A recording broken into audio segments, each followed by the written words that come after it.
حضرت علی مشکل کشا کے بارے میں سرکار مدینہ نے ارشاد فرمایا، من سب علی فقد سب النبی۔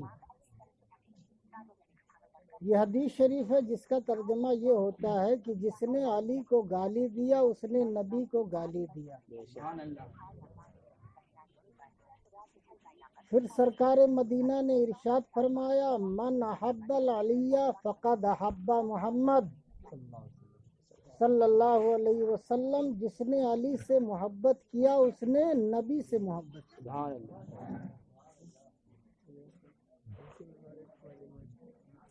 آپ سبھی لوگ برسوں سے سنتے چلے آئے ہیں کہ امام حسین کی شہادت ہو گئی۔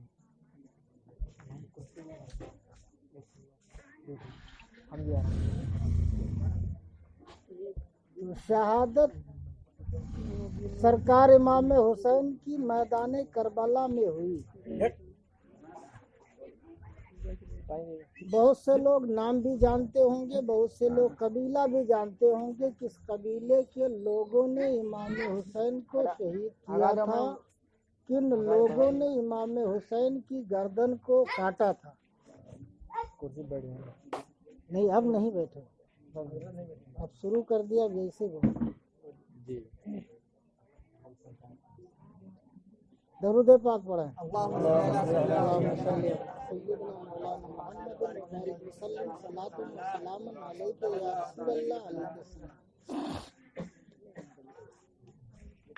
پہلے زمانے میں جب جنگ ہوتی تھی تو جو پارٹی ہار جاتی، مرغوب ہو جاتی، شکست کھا جاتی، اس قبیلے کے لوگ قیدی بنا کر جیتنے والا اپنے یہاں لے آتا تھا،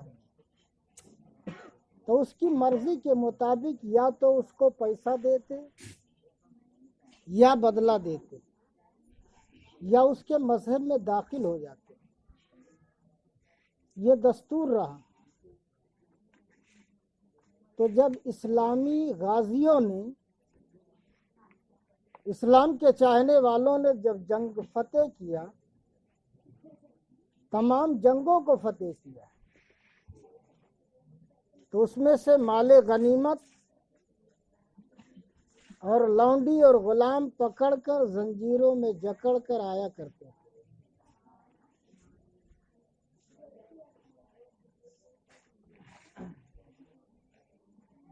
تو جو غلام اور لونڈی آتے تھے ان کی مرضی کے مطابق مذہب اسلام میں جس کو وہ چاہتے نکاح کر دیا جاتا۔ جو شہزادیاں ہوتی تھیں دوسرے بادشاہوں کی، وہ گھرانے رسول کو پسند کرتی تھی، ان کا نکاح ان کے ساتھ کر دیا جاتا تھا۔ میدان کربلا بڑے نزدیک کا سوال ہے اور بڑی بے رحمی کا معاملہ ہے۔ سرکار امام حسین کی گردن جس نے کاٹی تھی وہ ام لیلہ کی خالہ کا لڑکا تھا۔ کس کا لڑکا تھا؟ پھر سے بولو۔ ام لیلہ کی خالہ کا لڑکا تھا، اور ام لیلہ حسین کی بیوی ہے۔ کس کی بیوی ہے؟ وہ جکر اور پکڑ کے آئی تھی میدان جنگ۔ جب اس کی قوم ہار گئی تو وہ پکڑ کے آئی تھی، تو اس نے حسین کو پسند کیا تھا کہ میں نکاح کروں گا۔ تو جس نے حسین کی گردن کو کاٹا وہ ام لیلہ کی خالہ کا بیٹا تھا۔ اور جو حسین نے اپنی شادی قبیلے میں کیا تھا، خاندان قریش میں کیا تھا، اس میں سے کسی فرد نے حسین سے بغاوت نہیں کیا۔ جو حسین کا خاندان تھا، حسین کا قبیلہ تھا، جس میں حسین نے نکاح کیا تھا علی مرتضیٰ کی مرضی سے اور اپنے بھائی کی مرضی سے، جو ایک شادی کیا تھا، اس میں کبھی نہ بغاوت ہوئی، نہ کبھی جھگڑا ہوا، نہ کبھی کوئی امام حسین کے خلاف گیا۔ لوگ یہ جان کر ہاتھ حسین کا چوما کرتے تھے کہ اگر یہاں چوم لیں گے تو وہاں بچا لیے جائیں گے۔ حسین کے ہاتھ کے چومنے میں وہ تاثیر ہے کہ جہنم کی آگ ہمیں نہیں جلائے گی، اور حسین کے قدموں میں چلے جانے کے بعد قدم حسین کی یہ تاثیر ہے کہ جنت ضرور دلوا دے. تو سرکار امام حسین نے جو اپنی جان قربان کیا وہ اس لیے کیا تھا کہ شراب حرام ہے، نبی نے کہا ہے تو حرام رہ جائے. امام حسین نے اپنی آواز اس لیے بلند کیا تھا کہ سگی بہنوں کے ساتھ نکاح حرام ہے، ایک وقت میں میرے نبی نے فرمایا ہے تو یہ حرام رہے، حلال نہ ہو. یزید نے کہہ دیا تھا سگی دو بہنوں کے ساتھ نکاح جائز ہے. کیا کہا تھا؟ سگی دو بہنوں کے ساتھ ایک وقت میں نکاح حلال ہے. اور شراب کو اس نے عام کر دیا تھا، خود بھی پیتا تھا، نماز بھی پڑھتا تھا، قرآن بھی پڑھتا تھا، لوگوں کو اپنا مرید بھی بناتا تھا، پیر بھی تھا. اور اپنے باپ امیر معاویہ جو صحابی رسول ہیں، عاشق رسول کہے جاتے ہیں، باپ قصوردار نہیں ہے، بیٹا قصوردار ہے. جب نظر خراب ہوتی ہے تو آدمی آئیں بائیں بکتا ہے، اور جب نظر اچھی ہوتی ہے تو وہ آئیں بائیں نہیں بکتا ہے. تو کبھی اس نے شراب کو حلال کہہ دیا، کبھی سگی دو بہنوں کے ساتھ نکاح حلال کہہ دیا، کیونکہ اس کی نظر تھی کہیں اور نکاح کرنے پر. اس کی نظر تھی کہیں اور نکاح کرنے پر. تو اس نے سوچا میں پہلے دوسرے کا نکاح کروا دوں تاکہ راستہ کھل جائے، لائن ہو جائے، تو میں بھی کروں گا. مگر پیارے حسین نے کہا میرے نبی نے فرمایا ہے یہ حرام ہے تو حرام رہے گا. اور شرابی کے ہاتھ میں نبی نے فرمایا ہے کہ میں کبھی ہاتھ نہیں دے سکتا، میں نے اپنا ہاتھ رسول کے ہاتھ میں دیا ہے. تو جو ہاتھ رسول کے ہاتھ میں چلا جائے، ہماری زلفوں کو، ہمارے بالوں کو ہمارے نانا نے اپنے ہاتھوں سے سنوارا ہے، اب یہ بال دوسرے کے آگے نہیں جھکیں گے، جھک گئے کبریا کے آگے. ہم نے وحدانیت کے نام کا سجدہ کر دیا ہے، اب یہ دوسرے کے آگے نہیں جھکیں گے. اور ہم نے جسے چومنا تھا نبی کہہ کر اپنے نانا کو چوم لیا، اب ہم یزید جیسے لوگوں کا ہاتھ نہیں چومیں گے. تو جب اس کو پریشانی محسوس ہوئی کہ حسین اگر ہاں نہیں کریں گے تو ہماری ساری سلطنت بیکار چلی جائے گی. اس کو معلوم تھا کہ اس دور میں اگر کوئی دمدار ہے، اگر کوئی ایماندار ہے، مضبوط ہے، تلوار چلانے والا ہے، بہادر بیٹے کا بیٹا اگر ہے، شیر کی اولاد اگر شیر ہے تو وہ حسین ہے.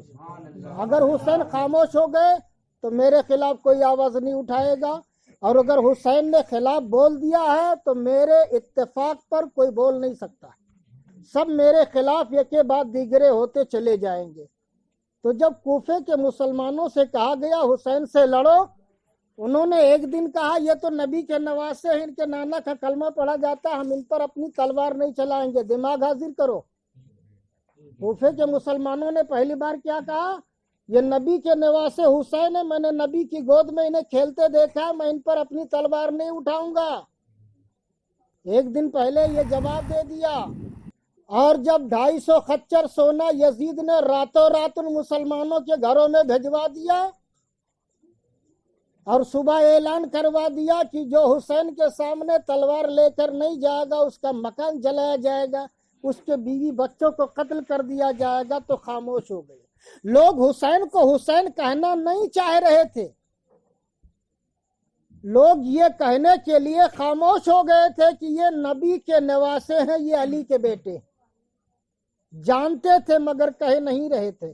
یزید نے کہا اگر تم نے ان کے سپورٹ میں آواز کیا تو میں تم سے سارا مال لے لوں گا، میں تم سے سارا مال لے لوں گا. تو مسلمان اس کوفے کا اپنے مال کو بچانے کے لیے حسین جیسے اعظم شہیدوں پر اپنی تلوار اٹھا دیا.